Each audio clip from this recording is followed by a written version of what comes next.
Welcome to Spa Marketing Made Easy, a podcast for spa owners who want to step up their leadership and business skills and step into the role as spa CEO. I'm your host, Daniela Warner, CEO of Atto Aesthetics and founder of the Growth Factor Framework program, where we teach, coach, and guide spa owners in scaling their spas to the next level of growth and unlocking freedom in their life and their business. I'm so glad you're here. Now let's dive into the show.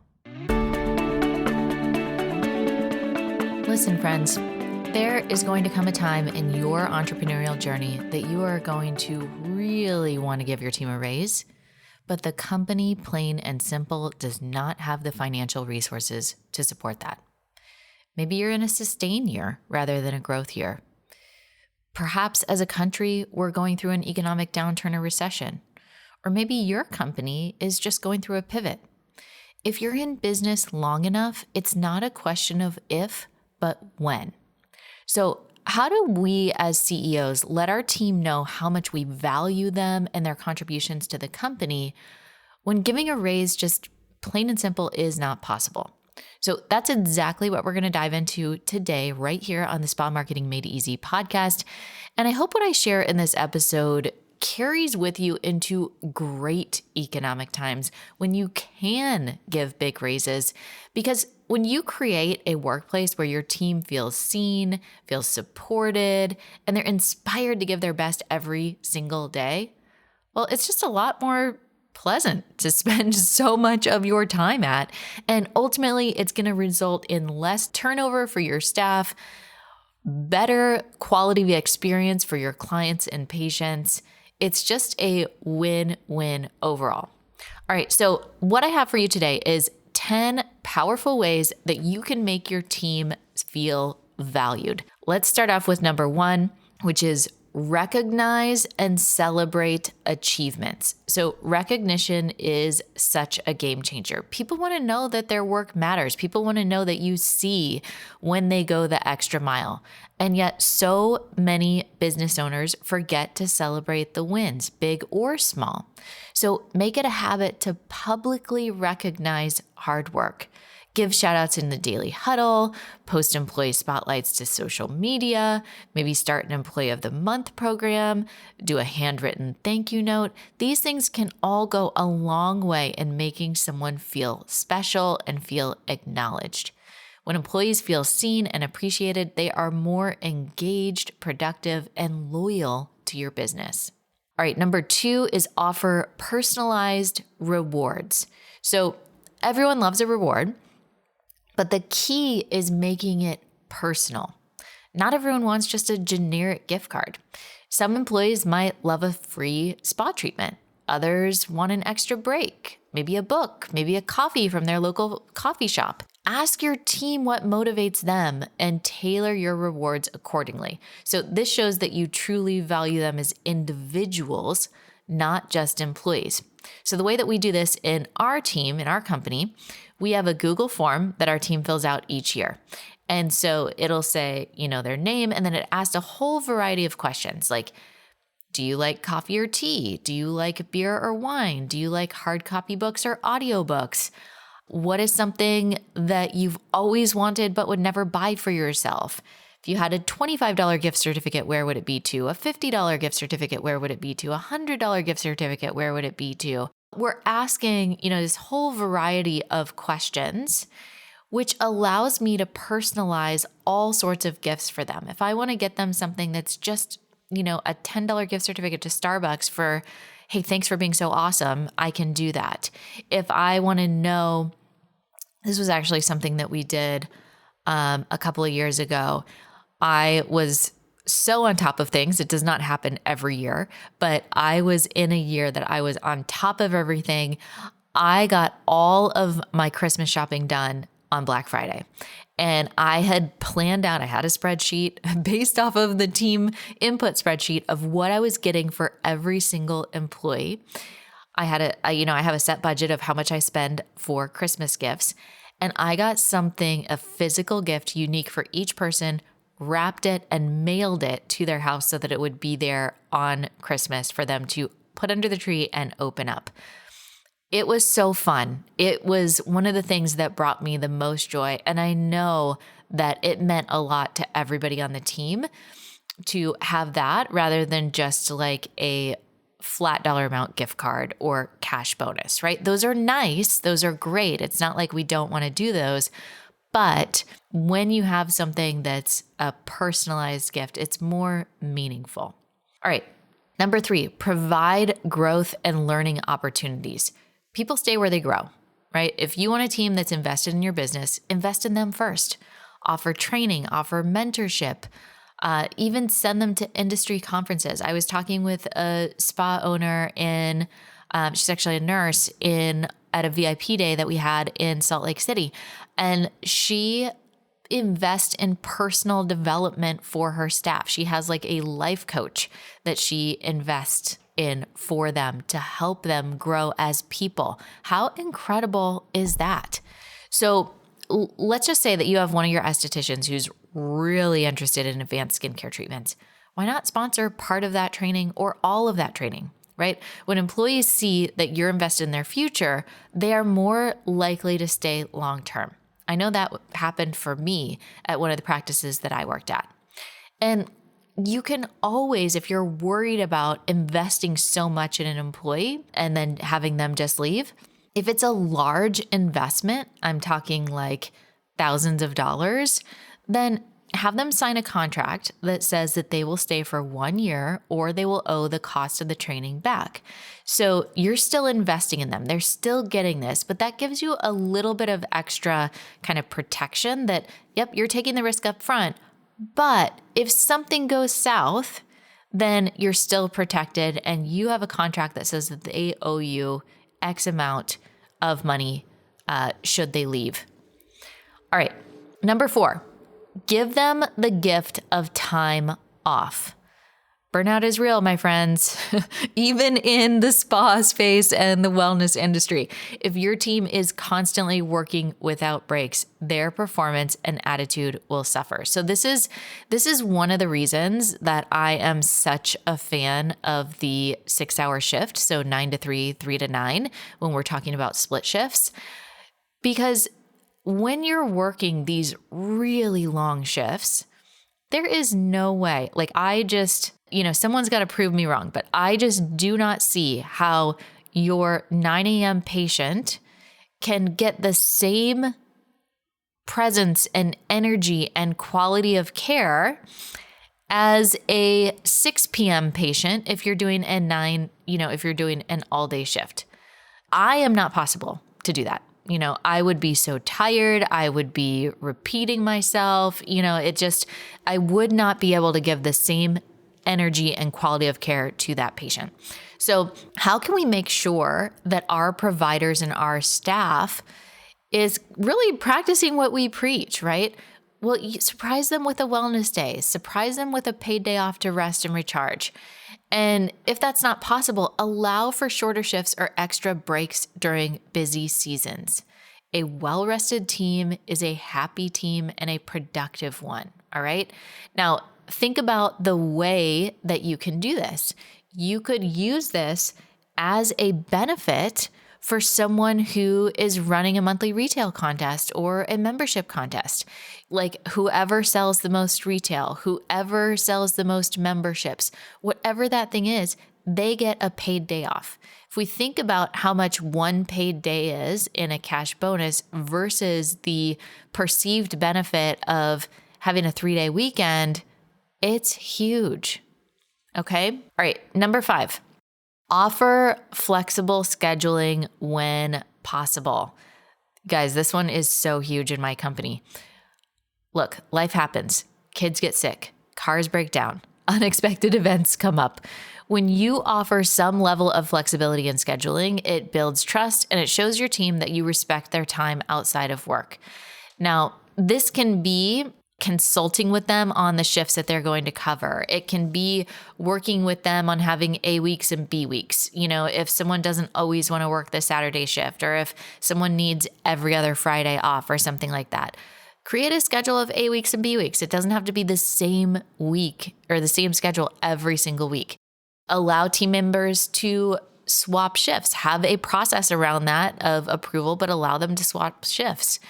So think about different ways that you can offer flexibility in scheduling when possible, not to the detriment of your company, but what are the concessions that you can make that will make your team's life easier? So I had mentioned that this was huge in my company. Well, a couple of years ago, we had this Addo baby boom. Everyone was pregnant at the same time. And for those of you who are moms, especially when you have little ones in diapers, that's a special season in life. It's really hard to explain the craziness of it. I don't know a better word you're sleep deprived. There's just all kinds of stuff going on that you're like, I basically, I don't even know how I'm functioning here, right? Well, we are constantly preaching about building a business around a life you love, and we need to make that possible for our employees too, right? And if you have a lot of moms and they want to be able to pick up their kids from school, maybe that's not going to happen every single weekday, but if you can allow that to happen once a week or twice a week, if you can figure out ways to come up with a schedule that makes them feel like they're just not struggling for time all over the time, it is going to be such a phenomenal benefit. All right, number 6, create a culture of gratitude. Now, a simple thank you can be incredibly powerful, but I'm not talking about a quick thanks as they walk out the door. I mean genuine, thoughtful appreciation. So it's Sarah Blakely's husband. Sarah Blakely is the founder of Spanx. Her husband, Jesse, forget his last name, Jesse something. But he is a business coach. He's got a great presence on Instagram. Anyway, really cool guy. And I read a post from him one year that said he doesn't do holiday cards. He actually writes thank you cards over Thanksgiving to people in his circle, like his inner circle people, letting them know what he loves about them, why he likes having them in their life, in his life, and just does a really heartfelt card to let them know what he values about them as a human being. I did that for my team this year. That was something that I said, I love that. I want to do that for my team. I want to do that for the people in my inner circle that I love and adore. I want to make sure that I'm saying that. So there's no question of how I feel about them, what I value about them. Okay. So when you start a culture of gratitude where employees express appreciation for each other, maybe it's a gratitude board in the break room where team members can leave, positive notes for each other. Maybe it's a weekly team meeting where you recognize someone that went above and beyond. All right. So really create that culture of gratitude. Now I want to share another story here, and I've got to give credit to Christy for this one. Christy is like my right-hand lady. We've been through so much together, and our family is actually vacationed in Europe last summer. And when we were there, her son was like, hey mom, we didn't do the thankful game. And I was like, okay, what is the thankful game? And we totally adopted it as a Warner family tradition. We call it the thankful game as well. My son is the one who still starts it almost every single night. I love that. And we essentially have 4 questions. So the questions are, what are you thankful for? What are you thinking about? What's something that you did awesome today? And who would you like to compliment? So we all go around the table, we answer the questions, but think about coming up with, even if you just came up with 2 questions, like tell me something that you did awesome today, and tell me someone that you would like to compliment or highlight for something awesome they did. If you did that in the team, you can create this culture of really highlighting and acknowledging other team members and also building confidence for yourself. Okay. So figure out something that works that can be almost like a ritual in your spa, that you're setting the tone and acknowledging and praising others. All right. Number 7, host team lunches or coffee outings. So team bonding outside of work is just as important as when it happens in the spa. Okay. So plan a monthly team lunch, bring in coffees or pastries, organize a fun outing. I know I always, like, whenever I was working in a practice and a product rep would come in, I was like, they better have bagels or some kind of food. It just was like, it was part of the thing. And we just had like a different connection, right? So food, breaking bread together, talking, sitting together, it is just kind of an incredible thing to do. Now, I look at my team as chosen family. These are the people that I spend the same amount of time with as my husband and my kids. There are no other people, not even like my mom or my brother, that I am spending as much time with as the people that I am working with on my team, my chosen family, and my husband and my kids. So since we're a virtual team, we have a Signal group chat that is literally active on the daily and has absolutely nothing to do with work. We talk about all sorts of things. We also plan regular visits to connect in person. So I feel like we probably don't go more than a quarter without seeing each other. Now, they're all getting together in April. I can't make it in April because of my kid's birthday, but I love that they're organizing a get-together trip that literally has nothing to do with work, just because they love one another as human beings. Now, you don't need to go on vacation with your team like I did with Christy. You don't need to have a daily group chat if you feel like that is too much for you. Have your own boundaries, right, of what makes sense. But consider doing a monthly pauhana. That's what we call it in Hawaii. Pauhana means done with work.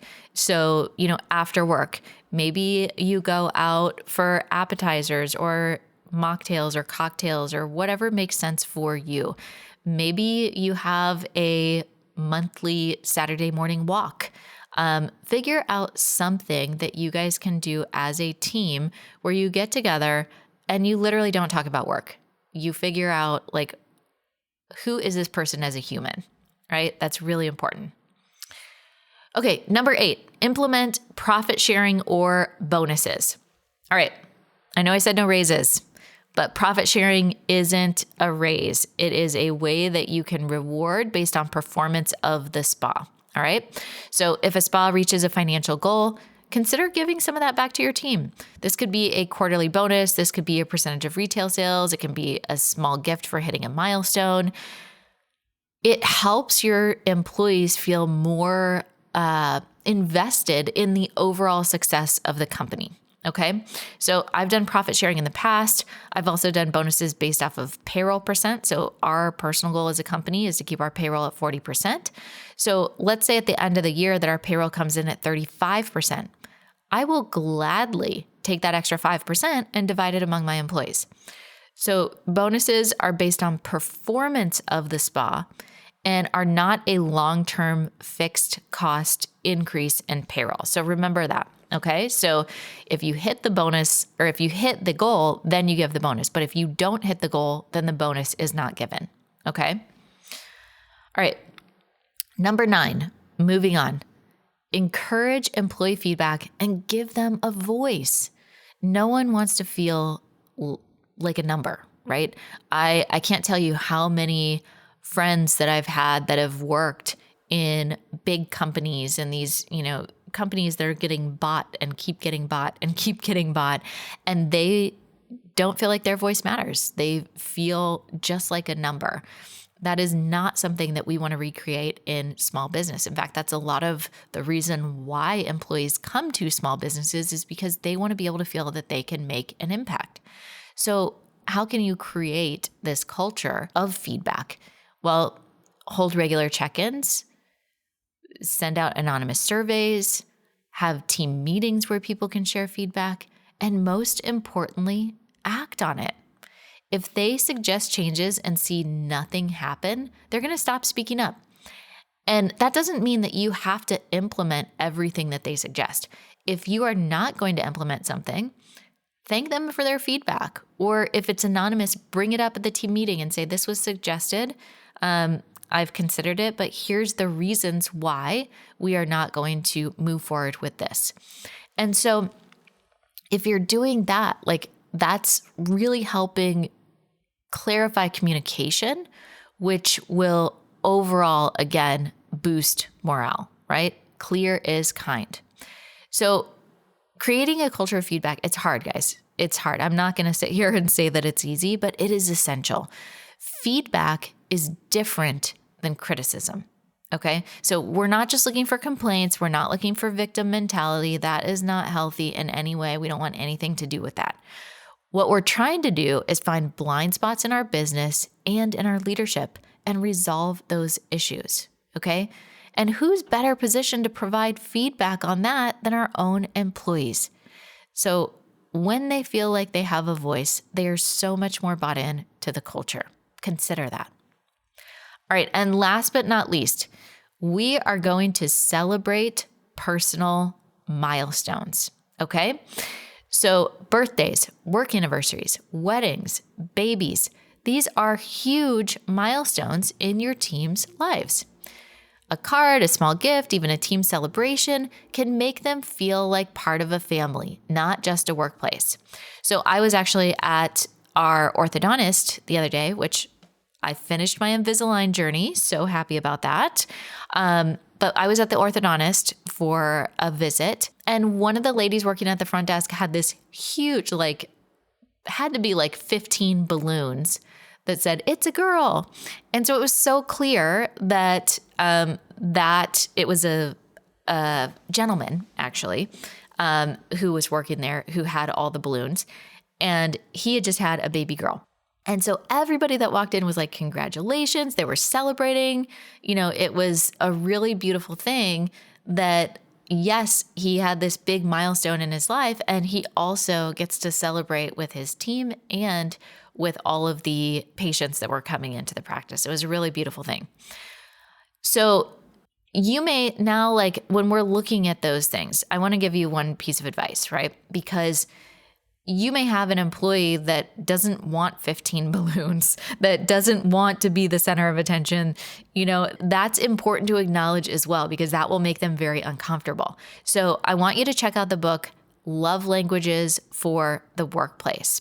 There, you may have heard of the 5 love languages. This is by Gary Chapman. It's a marriage book, a relationship book, but it's such a great book, and he wrote a version for the workplace. So it's really understanding the different love languages of the workplace so that your team, how do they actually feel appreciated and valued? If you read that together as a team, you understand what everyone's love languages are, you can actually personalize these different ways of celebrating or acknowledging your staff to your individual staff members. So you may be like, yes, I'm adding all 10 of these. You may just pick 1 or 2. I hope that whatever you do, it provides value.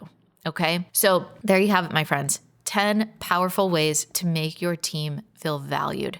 Remember, appreciation isn't just about money. Money's important. Got to pay the bills, right? But people want to belong to a team. They want to feel that they are respected and supported, and they're excited to come to work. When you invest in your team, they invest in your business, and that is how you build long-term success. If you loved today's episode, do me a favor, share it with another spa owner who needs to hear this.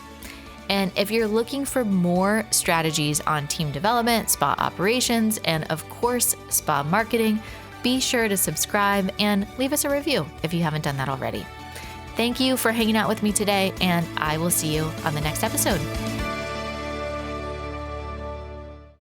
Quick reminder before you leave, if your spa growth still depends on you doing more, it's time for a shift. Watch The System Shift, a free training designed to help spa owners break past that $25,000 to $35,000 month plateau without adding more treatment hours. You'll learn the CEO level systems that help you scale while protecting your time, your values, and your peace. Go to grow.autoaesthetics.com/podcast and watch The Systems Shift. That's grow.autoaesthetics.com/podcast.